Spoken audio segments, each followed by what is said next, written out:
everybody. Welcome to my next part in my mini lesson series, Classic Country Pentatonics.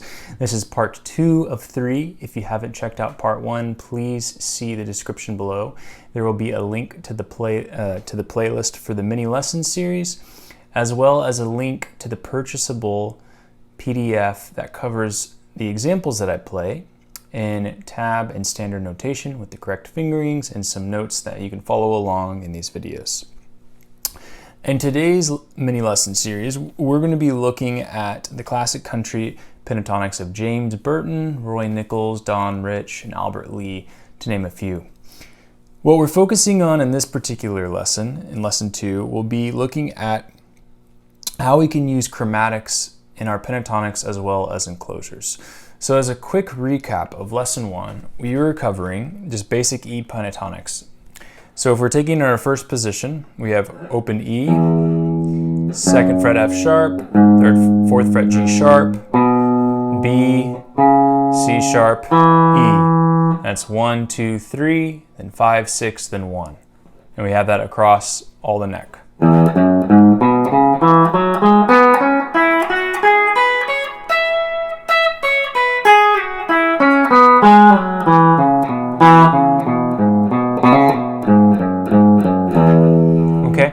So that's kind of the basics of the pentatonics, moving across in 3 different positions, and that's going to be covered in lesson 1. Now, what we're focusing on today, first off, is putting in chromatics. So my kind of general rule is whenever you have 2 notes that are a whole step apart, so like for instance, F sharp and G sharp, and B and C sharp, we've got a fret in the middle between those 2 notes. So if we have kind of those group of 3 notes, we're only playing the bottom and top 2. Let's play the middle one in there as well. So if we identify that in the key of E, right, between F sharp and G sharp, we have G, right? That's the flat 3rd. That's going to be notated on your PDF, as well as the B and C sharp. We've got the C in the middle, right? That would be the sharp 5 or the flat 6 or 13th, however you want to see that. And then we just move that up the frets. So we have this next octave, F sharp, G sharp, there's our G, B, C sharp, there's our C. Here's our next octave, we have F sharp, G sharp, there's our G, B, C sharp, there's our C. Now then we just glue them together and we've got a chromatic line. So if we play F sharp, G, G sharp, B, C, C sharp, right? So we're just chromatically connecting. I'm not thinking anything other than that. So just 1, 2, 3, 1, 2, 3. Next octave. 1, 2, 3, 1, 2, 3. Next octave. 1, 2, 3, 1, 2, 3. Then backwards.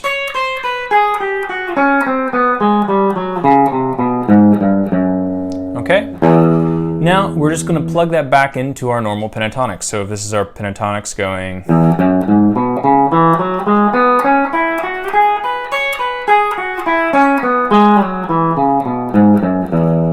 right, we're going to add in that chromatic connecting. So now we have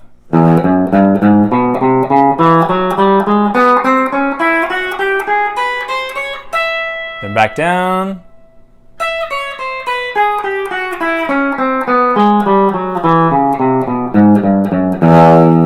Okay, so slowly, that would be next octave, next octave,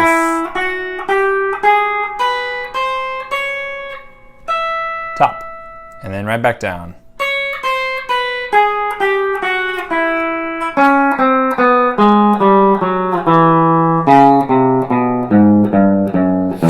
Okay, so that's going to be the E pentatonics with the added chromatics on your PDF.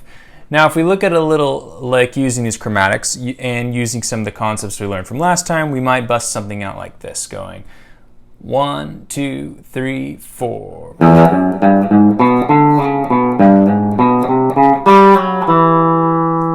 Great little country lick using our ideas, a little slower. 1, 2, 3, 4.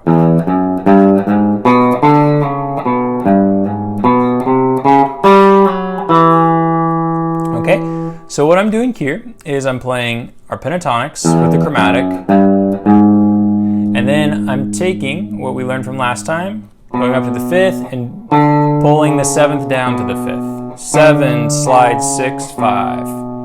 Then I'm doing a flat 3rd to major 3rd, and then chromatic, 5th to 6, and then a flat 3rd slide down to 1. We're pulling it down.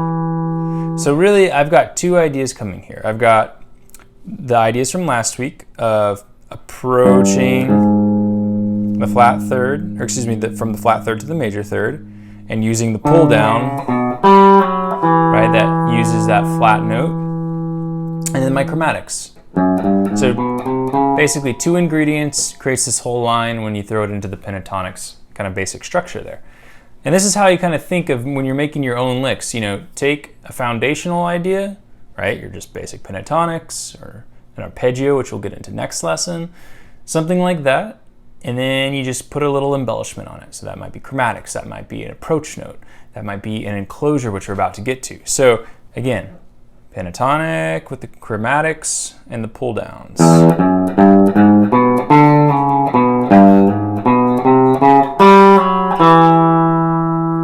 Right? So it's not too hard there. Now let's start talking about enclosing the third. All right, so enclosing the third, we have really kind of 2 options here. From the bottom to the top or top to the bottom. So if we're looking at our third in the key of E, that's going to be our G sharp, okay? So from the bottom, we have a G, right? We talked about that in our last lesson. That's just the approach note. And then from the top, we have an A. The 4, right, to the major third.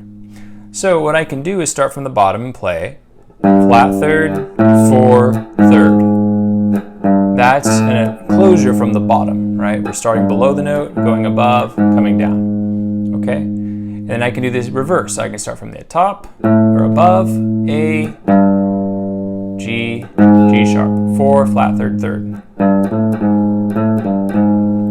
And I'm going to do that on all of my notes for the different octaves, right? And then right here,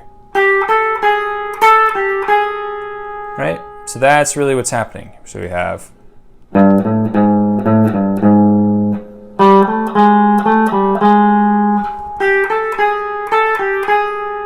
okay, so that's the basic idea for the enclosures. And now, if I want this example lick, I'm going to be enclosing the third all the way. So I'll do something like this. I'll go 1, 2, 3, and 4, and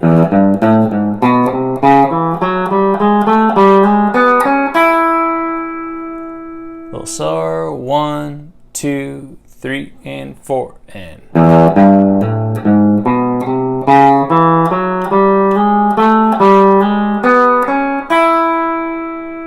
so hopefully you can hear by now how I'm sneaking in our other concept of using the chromatics.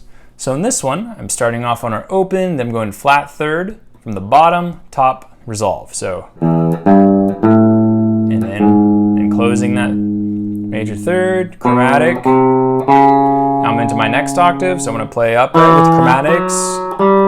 Now, I'm hitting right there my major 3rd, but I'm going to come back and enclose it again, going above, below, enclosed, right? Just because you play it once doesn't mean you can't come back and enclose it again. That's a great way of creating more notes without doing all of the hard work. If you need to fill up space by playing a lot of notes, that's a great way of doing it. So you have that enclosure, and then we have 5, 6, 1. So slowly each octave you have, and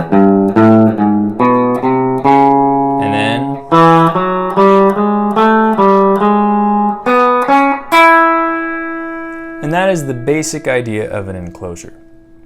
Now what I'd recommend is just play in each octave, working on your enclosures and your chromatic notes, and also your approach notes to the major 3rd, and your kind of slide downs or pull downs from the flat 7th and the flat 3rd that we talked about in lesson 1 of this series.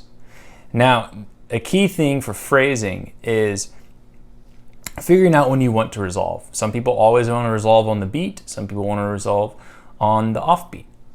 It's best to be able to do both. So push yourself to see where you resolve. Sometimes you're not always going to come out even, meaning right on the beat. Maybe you're on the offbeat, or maybe you want to be on the offbeat, but you come on the strong beat. So work on seeing how far you can push your fingers and then to resolve comfortably, like you can hear yourself out. With that, I'm going to play you a few kind of ideas using these techniques and ingredients, and then I want you to mix them up and make your own of them. And I'll see you in our final lesson, lesson 3, talking about arpeggios, as well as some Albert Lee-isms, which will springboard us into an Albert Lee lick series. Stay tuned and thank you.